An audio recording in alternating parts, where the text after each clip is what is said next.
Армысыздар, қалдарыңыз қалай? Утилизациялық алыммен күрес тоқтаған жоқ, тіпті күшейіп бара жатыр. Өткен видеоның астына біреу күрес тоқтамайды деп жазып еді, шынымен күшейіп жатыр.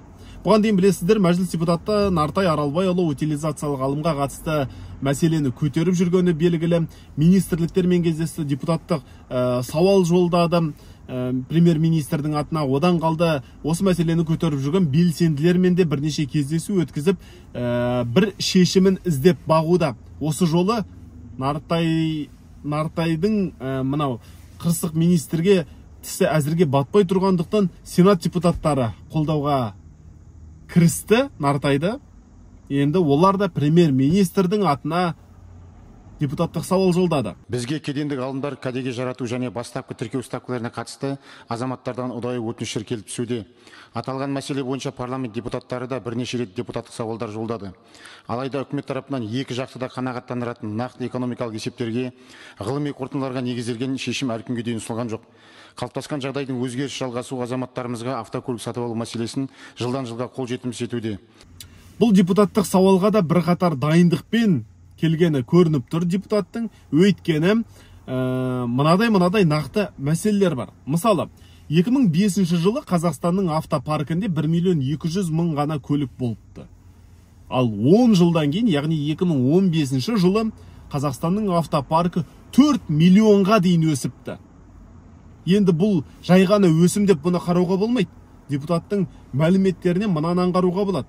Жаңағы 1.200.000-ден 3 миллионға жуық жаңа көлік келді ғой, 2.800.000, 4 миллионға жеткен күннің өзінде олардың барлығы ескі көліктер емес, жаңа көліктер келген. Оны мына статистикадан көруге болады. Мысалы, 2005 жылы Қазақстандағы көліктердің орташа жасы 18 жыл болған. Ал жаңағы 4 миллионға жеткен кезде 2015 жылы орташа жас 12-ге дейін түскен. Яғни қазақтар осы жыл аралығында керісінше жаңа көліктерді сатып алған. Ал қазірше утилизациялық алым қосылғалы 8 жылдан бері көліктеріміздің орташа жасы жаңағы 12 жылдан 22 жылға дейін өсіп кеткен. Бұны депутат өзге елдермен салыстырып тұрып айтып берді. Жалпы 2022 жылдың басында 10 жастан асқан автокөліктердің үлесі 63%-ды құрады. 2022 жылғы жағдай бойынша салыстырма ретінде өзге ел автокөліктерін орта жастан алып қарайтын болсақ, Ресейде 14, Еуроодақта 11,8, ақш-та 12,2, Беларусияда 12,3, ал Қазақстанда 22 жасты құрап отыр.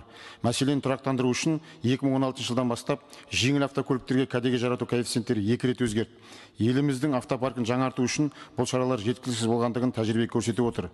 Сарапшылардың пікірінше, кәдеге жарату коэффициенттерін қайта қарау шаралары есеп-қисапсыз, қолайсыз дөрекі есептелген.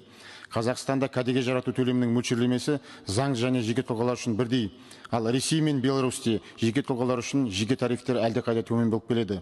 Сонымен қатар сарапшылар жеңілдетілген автонесиелеу бағдарламасы да халықты жаңа автокөліктермен қамтамасыз ету мақсатына жете алмады деген қорытындыға келген. Мемлекеттік бағдарламалар шеңберінде 7 жыл ішінде нақты берілген қарыздардың жалпы сомасы 300 миллиард теңгені құрады. Жеңілдетілген автокредиттерді беру ескірген автокөліктер үлесінің төмендеуіне айтарлықтай әсер еткен жоқ. Мысалы, 2023 жылы бірінші шілдедегі жағдай бойынша Қазақстанда тіркелген жеңіл автокөліктердің жалпы санының тек 1% ғана жеңілдетілген несиелеу бағдарламалары шеңберінде сатып алынған.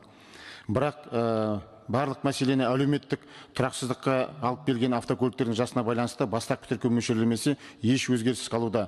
Бүгінгі күні 3 жастан асқан авто үшін бастапқы тіркеу мөлшерлемесі 2024 жылы 1,8 миллион теңгеден астам соманы құрап отыр. Өзге елдерде жоқ алым тарифінің жоғары болуы халыққа бірден төлеу тым ауыр тиюде. Сондықтан бастапқы тіркеу мөлшерлемесін халықаралық тәжірибелердің негізінде талдаудың кезегі келді деп пайымдаймыз. Жаңа және сапалы автокөліктердің қол жетімсіздігі машиналарды есепке қоюдың заңсыз жағдайлардың көбеюіне себеп болды. Мемлекетке келтірілген залал қомақты шығындарға бағалануда. Сәйкесінше Қазақстан криминалды жолмен әкелінген автокөліктердің тұрақты жинақталатын автоқлам мемлекетіне айналуда. Құрметті Олжас Абайұлы, жоғарыда аталғандардың негізінде келесін ұсынамыз. Бірінші, қозғалтқыш көлемі 2000 текше сантиметрге дейінгі 3 жастан аспайтын автокөліктер үшін кәдеге жарату алымының мөлшерлемелерін 150 мың теңгеден аспайтын етіп қайта қарауды.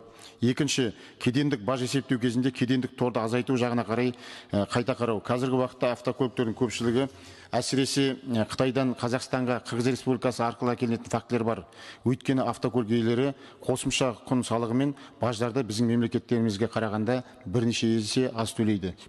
Үшінші, шығарылған жылын қоса алғанда 5 жылға дейінгі көлік құралдарын мемлекеттік тіркеуге алған үшін мөлшерлемені 0,25 айлықтық есептегіш көрсеткішін қарастыруды ұсынамыз. Аталған ұсыныстар Қазақстан азаматтарына сапалы және қолжетімді автокөліктермен жаңартуға мүмкіндік береді деп сенеміз. Енді утилизациялық алым дегеніміз жалпы өзі не, бұл не үшін керек? Бізге түсіндірулері бойынша бұл сіздің мініп жүрген көліктеріңіз ертең қартайып шіруге таяп қалған кезде оны қайтадан өңдеп өзге пайдалы нәрсеге айналдыру үшін жиналатын ақша. Яғни, мысалға сіздің көліктеріңіздің дөңгелектері ескірді, сіз анау толық желініп қалды, сіз оны аласыз да лақтырып жібересіз. Ал оны біз қайтадан зауыт салып, өңдеп, қайтадан кәдеге жарату керекпіз. Сол үшін де бұл кәдеге жарату алымы деп аталады. Ал бізде жаңағы министріміз айтты ғой, біз ол ақшаға 2 зауыт салайын деп жатырмыз деп. Қандай зауыт? Бұл кәдеге жарату зауыт емес қой. Бұл Корея мен Қытайда дайындалған, сосын Қазақстанға келіп, 1-2 жерінен болты бұралатын, гайксы орнына бұралатын зауыт болады. Ол мүлдем кәдеге жарату зауыт емес. Кәдеге жарататын болса, бұл Қазақстанда өңделген, немесе Қазақстанда балқытылған металдан көлік құрастырса, немесе Қазақстандағы шиналарды қайта өңдеп жаңа шина шығарса, мен оны түсінер едім. Қайта өңделген, біздің утилизациялық алымыз мақсатты пайдаланылып жатыр деп. Ал бұл жерде сіз бен бізден утилизациялық алым үшін деп жиналған ақшаға өзге мақсаттағы зауыт салу, бұл мақсатсыз пайдалану деп есептеймін мен. Шынтуайтына келгенде, үлкен қаржыны мақсатсыз пайдаланған үшін заң алдында жауап беруі де мүмкін. Енді екінші мәселе, утилизациялық алым бізге керек, бұл экологияға пайдалы деп айтып жатыр ғой. Мен жаңа айтқан мәселелерді мынаны көруге болады. 2015 жылы біздегі көліктердің орташа жасы 12 жас дедік. Ал қазір 22 жас орташа, тіпті одан да кәрі болуы мүмкін. Енді біз білеміз, көлік ескірген сайын одан қоршаған ортаға ластайтын улы газдар көп бөлінеді. Біздің көліктеріміз ескірген сайын. Утилизациялық алым қосылғалы бері көліктеріміз ескірді, яғни біздің көліктерден ауаға ластанатын, ауаға шығатын улы газдар көбейіп жатыр. Сонда біздің утилизациялық алымымыз керісінше экологияға зиян болып жатқан сияқты. Сіздер қалай ойлайсыздар? Менің әзірге айтарым осы. Амандықта жүздесейік.